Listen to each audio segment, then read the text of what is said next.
Students oil refineries की जो jobs आती हैं, ट्रेनिंग टेक्नोलॉजिस्ट डीएई बेस पे, इंजीनियरिंग बेसिस पे ट्रेनिंग इंजीनियर, और एमबीए वगैरह की बेसिस पे मैनेजमेंट एग्जीक्यूटिव की जो पोस्ट आती हैं, उनका जो रिटन टेस्ट होता है उसके अंदर एक जर्नल मैथ का पोर्शन होता है। तो ये जर्नल मैथ का पोर्शन जो है, ये मैं आपको पास्ट पेपर के रिपीटेड क्वेश्चन जो है आपको समझाऊंगा इस लेक्चर 4 में, जैसा कि पिछले 3 लेक्चर्स में मैंने आपको समझाया है।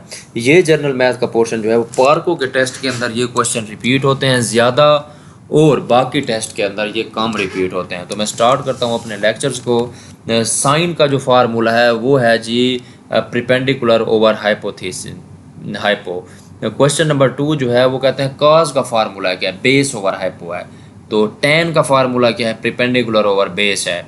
तो ये 3 क्वेश्चन हैं जो कि एग्जाम्स के अंदर अपेयर हो चुके हैं।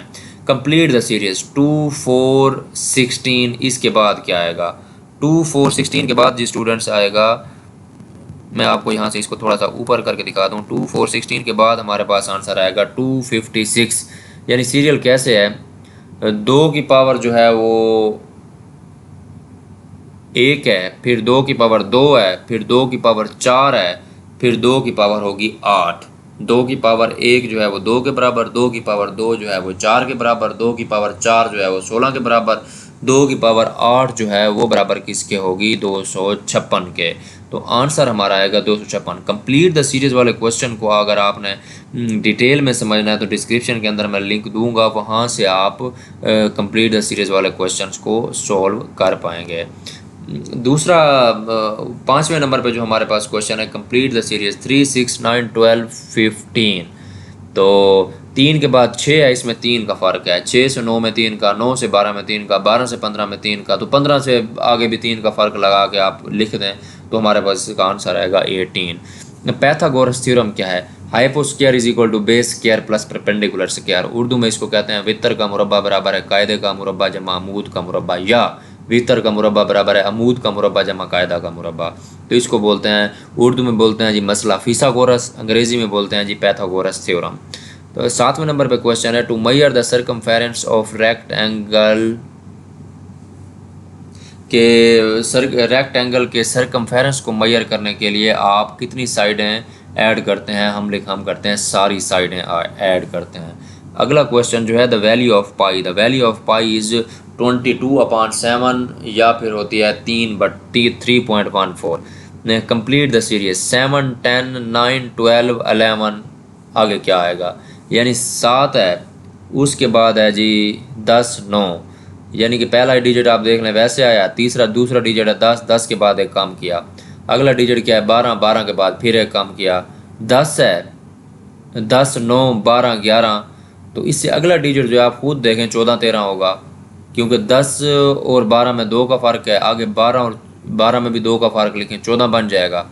तो 14 से एक पीछे जाएं, जैसे 10 से पीछे हम 9 आए हैं, 12 के पीछे 11 आए हैं, तो इस तरह 14 के पीछे भी 13 आएंगे। Complete the series ADHMS। तो आप इसको देखेंगे कि A और D के दरमियान कितने का फ़र्क है, DH के दरमियान, HM के दरमियान, MS के दरमियान। जितना डिस्टेंस इनके दरमियान है S के बाद उतने डिजिट छोड़ के आप आंसर लिखते हैं। Complete the series NQISJU।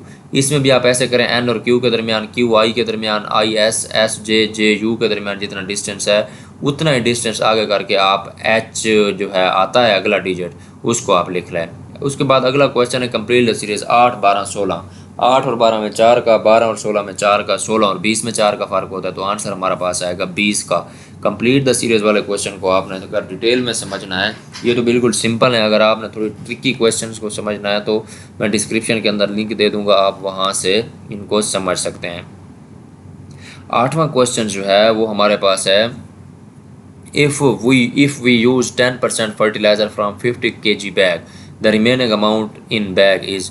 वो कहता है कि 50 किलो की खाद की एक बोरी है जिसमें हमने 10% यूज़ किया है, तो रिमेनिंग अमाउंट बैग के अंदर कितनी होगी। तो इसमें स्टूडेंट्स गलती ये करते हैं, वो कहते हैं 50 किलो की बोरी में 10% निकल गया तो बाकी 40 किलो बचा, लेकिन ऐसा नहीं होता। परसेंटेज जो होता है वो 100 के हिसाब से होता है। अगर 100 किलो की बोरी हो तो उसका 10% बनेगा 10 kg, अगर 50 किलो बोरी है तो उसका 10% बनेगा 5 kg। तो 45 में से 5 kg निकालो, 50 में से 5 kg निकालो तो बाकी बच जाएगा 45 kg, जो कि हमारा आंसर है। अगर आपने कंप्लीट पोर्शन जो है कंप्लीट द सीरीज़ वाला समझना है तो डिस्क्रिप्शन के अंदर जो लिंक होगा उसके ऊपर क्लिक करके आप इसको समझ सकते हैं। तो स्टूडेंट्स ये था हमारा जर्नल मैथ के पोर्शन 4। अभी तक जो है हमारा जर्नल मैथ का 4 लेक्चर बने हैं, तो जो कि पार्को, ARL, NRL, PRL वगैरह के टेस्ट के अंदर अपेयर हो चुके हैं। तो मज़ीद लेक्चर्स में मैं आपको इलेक्ट्रिकल, केमिकल और मैकेनिकल ग्रेड्स के जो क्वेश्चंस रिपीटेड होते हैं, टेक्निकल क्वेश्चंस, उनके बारे में बताऊंगा। मिलते हैं अगले लेक्चर में, तब तक के लिए मैं आपसे इजाज़त चाहूँगा। अल्लाह हाफ़िज़, थैंक यू।